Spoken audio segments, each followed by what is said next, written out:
Hello aspirants, welcome to your very own channel Pretrap, where textbook theories meet actual prelims trap. So let's begin with question number 1. With reference to the Indian civil service during the British rule, consider the following statements. Number 1.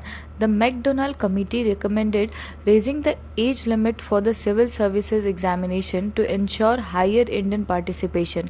Number 2. The Government of India Act 1919 provided for the simultaneous holding of the ICS examination in London and New Delhi. Number 3. The Lee Commission recommended that 50% of the recruits should be Indian over a period of 15 years. Which of the statements given are correct? And your answer is option B. 2 and 3 only is correct. Statement 1 is incorrect. It was the Acheson Commission that recommended raising the minimum and maximum age limits to 19 and 23 years respectively. The McDonnell Commission was primarily associated with famine relief administration. Question number 2 is, consider the following statements regarding the evolution of the judiciary in British India. Number 1. The Regulating Act of 1773 established the Supreme Court at Calcutta, which had original jurisdiction over all British subjects and company servants, but initially suffered from clashes with the council. Number 2. Under Lord Cornwallis, the judicial reforms completely separated the executive from the judiciary by stripping the district collector of magisterial and judicial powers. Number 3. The Indian High Courts Act of 1861 replaced the Supreme Courts and Sadar Adalat with unified High Courts in Calcutta, Bombay and Madras. Which of the statements given are correct? And your answer is option D. All are correct. Question number 3 is, Lord Ripon's famous resolution of 1882 is widely regarded as the Magna Carta of local self-government in India. Which of the following features were part of this resolution? Number 1. Real executive power within the local boards was to be exercised exclusively by official government chairmen. Number 2. Non-officials were to be elected wherever possible and their numbers were to be not less than 2/3 of the total membership. Number 3. The system of giving grants in aid to local bodies was introduced to make them financially self-sufficient. Which of the following given are correct? And your answer is option C. 2 only is correct. Statement 1 is incorrect. Ripon explicitly emphasized that the chairman of these local board should be an non-official wherever possible, ensuring that the government does not directly dominate internal operations. Question number 4 is, consider the following statements regarding the evolution of educational policy under British rule. Number 1. The Charter Act of 1813 was the first legislative measure to sanction an annual sum of 1 lakh rupees for promotion of education in India. Number 2. Wood's Dispatch of 1854 rejected the downward filtration theory and recommended the establishment of a graded system of schools from primary vernacular schools up to universities. Number 3. The Hunter Commission recommended that the state should completely take over the management of higher education from private enterprises. Which of the statements are correct?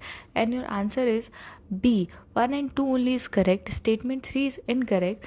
The Hunter Commission actually recommended the exact opposite. It argued that the state should withdraw from direct management of commercial or higher education, handing it over to private enterprise, and instead focus its own energies on primary and secondary education. Question number 5 is, which of the following judicial reforms are accurately attributed to the Governor General who introduced them? Number 1. Warren Hastings abolished the system of circuit courts and created the post of district commissioner to look after both revenue and magisterial work. Number 2. Lord William Bentinck established separate Sadar Diwani Adalat and Sadar Nijamat Adalat at Allahabad for the convenience of the people of upper provinces. Number 3. Lord Cornwallis introduced the progressive use of vernacular language in place of Persian in the lower courts. Which of the following is the correct answer? And your answer is option A. 2 only is correct. Statement 1 is incorrect. It was Lord William Bentinck who abolished the inefficient circuit court introduced by Cornwallis and shifted their duties to commissioners of revenue and circuit. Statement 3 is incorrect. The replacement of Persian with vernacular language in lower courts was also a hallmark reform of William Bentinck, not Cornwallis. Cornwallis strictly maintained former Persian courts record. Question number 6 is consider the following statements regarding the Sadler University Commission. Number 1. It was appointed primarily to investigate the structural and financial crisis facing the University of Calcutta, but its recommendations were applied widely across other Indian provinces. Number 2. It recommended the complete separation of secondary education from university education, proposing a 12-year school course. Number 3. It was the first educational commission to include Indian members on its panel. Which of the statements given above are correct? And your answer is option A. 1 and 2 only is correct.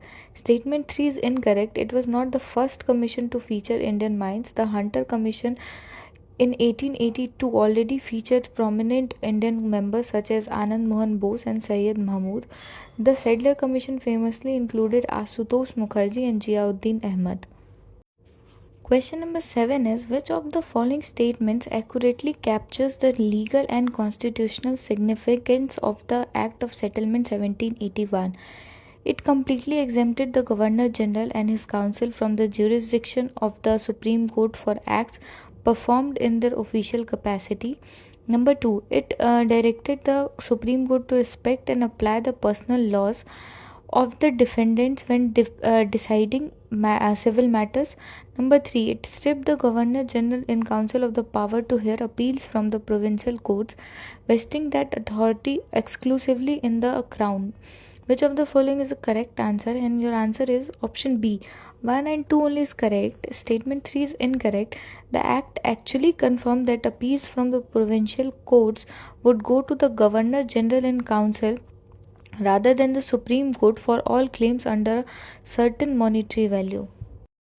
Next question is with reference to the Official Secrets Act of 1904, consider the following statements. Number 1, it was introduced during the Viceroyalty of Lord Curzon to explicitly broaden the definition of sedition to include civil and economic criticism of the government. Number 2, it placed the burden of proof entirely on the accused journalist or citizen rather than the prosecution in cases of alleged espionage or state leaking. Which of the statements given are correct? And your answer is option C. Both 1 and 2 are correct.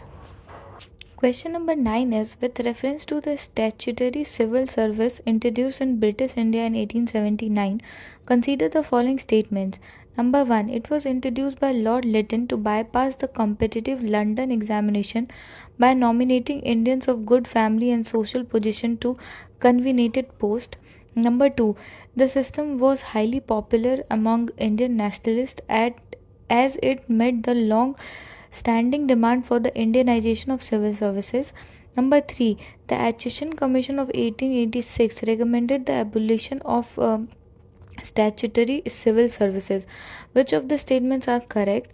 And your answer is option C. 1 and 3 only is correct. Statement 2 is incorrect. Nationalist leaders like Surendranath Banerjee strongly opposed it.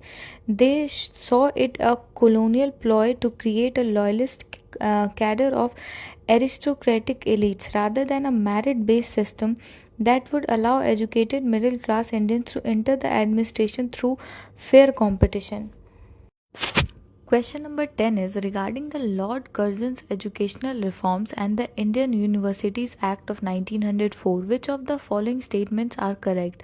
Number 1, the Raleigh Commission, which preceded the Act, initially included no Indian members and 2 Indian representatives were only added after intense public protest. Number 2, the Act of 1904 reduced the size of university senates and gave the government veto power over the rules passed by these senates. Number 3, it completely decentralized the affiliation of private colleges, making it easier for local nationalists to set up independent colleges. Which of the following are correct answer? And your answer is Option A 1 and 2 only is correct. Statement 3 is incorrect. The act tightened state control over private colleges. It introduced extremely stringent condition for affiliation requiring regular inspection by government officials. The primary motive was to crush colleges that had become hotbeds of nationalist political activism. Question number 11 is, consider the following statements regarding the evolution of local self government in British India. Lord Mayo's resolution of 1870 was the first formal step towards financial decentralization, introducing provincial budgets for local services like education and sanitation. Number 2, the Royal Commission and Decentralization, headed by Charles Hobhouse, opposed the revival of traditional villages panchayat, viewing them as archaic and inefficient. Number 3, the under the Government of India Act 1935, local self-government was made a reserved subject under the direct control of provincial governors. Which of the statements are correct? And your answer is option A 1 only is correct. Statement 2 is incorrect. The Hobhouse Commission actually strongly advocated for the revival of village panchayats. It recommended the village bodies should be systematically rebuilt as the basic unit of local administration, possessing minor civil and criminal judicial powers. Statement 3 is incorrect. Under the Government of India Act 1919, local self-government was already designated as transferred subject under the charge of Indian ministers. Under the Government of India Act 1935, provincial autonomy was introduced, further replacing local bodies and under provincial ministerial control, not reserved under the governor. And now we have come for the easy questions or moderate type questions. With reference to the codification of the Indian laws, the first law commission was established under which of the following acts? Option A, Regulating Act of 1773. Option B, Charter Act of 1813. Option C, Charter Act of 1833. Option D, Government of India Act of 1858. And your answer is option C, Charter Act of 1833. Next question is, the Hunter Commission was appointed to review the state of education in India. Its primary focus and recommendations shifted state emphasis toward option A, Professional and Technical Engineering Institute. Option B, Primary and Secondary Education in Vernacular Languages.